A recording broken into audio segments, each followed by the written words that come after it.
നമ്മളെല്ലാം ഒരപ്പന്റെ മക്കളല്ലയോ? അയ്യടാ, അതെങ്ങനെ സംഭവിക്കും?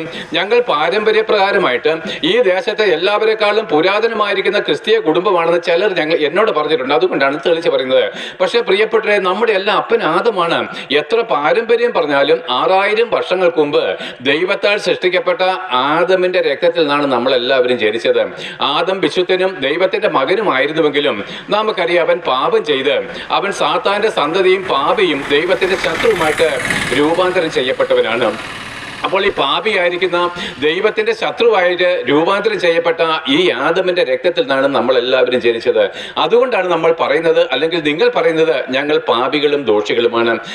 കർത്താവേ, നീ ഏക പരിശുദ്ധനാകുന്നു, നീ ബലവാനാകുന്നു എന്ന് നമ്മൾ പറഞ്ഞിട്ട് അതേ നാവ് കൊണ്ട് തന്നെ നമ്മൾ പറയാറുണ്ട്, ഞങ്ങൾ പാപികളാണ്, ദോഷികളാണ് എന്ന് വെച്ച് കഴിഞ്ഞാൽ, ദൈവമേ, എനിക്ക് നിന്നോട് കൂടെ ജീവിപ്പാൻ കഴിയത്തില്ല. നീ പരിശുദ്ധനും ഞാൻ പാപിയുമായിരിക്കുന്നത് കൊണ്ട് രാത്രിയും പകലും പോലെ നമ്മൾ തമ്മിൽ ശത്രുത്വമാകുന്നു, ഇരുട്ടും വെളിച്ചവും തമ്മിൽ ഉള്ളതുപോലെ നമ്മൾ ശത്രുത്വമാകുന്നു. ഒരിക്കലും എനിക്ക് തിരുസന്നിധിയിൽ ആ വെളിച്ചത്തിൽ വസിപ്പാൻ കഴിയത്തില്ല എന്നാണ് നിങ്ങളുടെ സാക്ഷ്യം. പാപികൾ എന്ന് പറഞ്ഞാൽ ആദമിന്റെ മക്കളാണ്, ദൈവത്തിന്റെ മക്കളല്ല, ദൈവത്തിന്റെ ശത്രുവാണ്. പ്രിയപ്പെട്ട, ഈ ശത്രുത്വമാണ് യേശുക്രിസ്തു ആ ക്രൂശിലെ ആ യാഗത്താൽ ഇടിച്ചു കളഞ്ഞത്.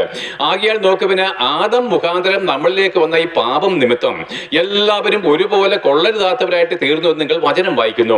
അപ്പോൾ നിങ്ങൾ പലപ്പോഴും സുവിശേഷം കേൾക്കാൻ പറയേണ്ടടാ, ഒരുത്തം പോലും നല്ലവനില്ലെന്നല്ലയോ വചനം എഴുതിയിരിക്കുന്നത്? ഞാൻ നല്ലവനല്ല.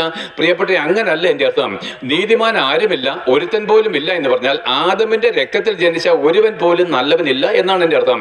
എന്നാൽ നല്ലവനല്ലാത്തവനും നീതി കെട്ടവരുമായിരിക്കുന്ന നമ്മളെ നീതീകരിക്കേണ്ടതിനും നമ്മളെ നന്മ കൊണ്ട് നിറയ്ക്കേണ്ടതിനും നമ്മൾ മരിച്ചുപോയവരായിരുന്നു. ആ മരിച്ചുപോയ നമുക്ക് നിത്യജീവനെ നൽകി തരുവാനും ദൈവം തന്റെ പുത്രനായിരിക്കുന്ന യേശുക്രിസ്തുവിനെ സ്വർഗത്തിൽ നയിക്കുമ്പോൾ ദൈവത്തിൽ നമ്മളുടെ ശത്രുത്വം എന്താണ്? നമ്മുടെ പാപമാണ്.